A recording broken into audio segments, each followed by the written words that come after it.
ito, no, hindi ko alam kung magugulat ako eh. Kasama pala ulit ito si, Senator Jinggoy, Senator Revilla. Dito sa, sabi, kakasuhan daw. Kasama na naman sila. Di ba? Parang parang Grand Slam. Di ba?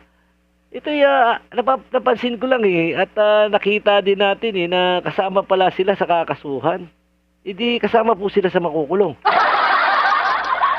Naku po, nakakadalawa na. Grabe. Di ba, nung nakaraan, di ba, nakakulong din sila nung panahon ni Napoles, ba yun? Na pork barrel scam. Itong issue ngayon, upgraded to eh. Upgraded na itong flood control scam eh. Ito yung pinaka-upgraded. Kung tutusin, yung mga involved dito eh, si Napoles eh, parang amateur na lang. Di ba?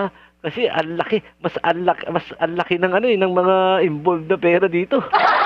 Pero nagtataka kung bakit na na sama na naman itong si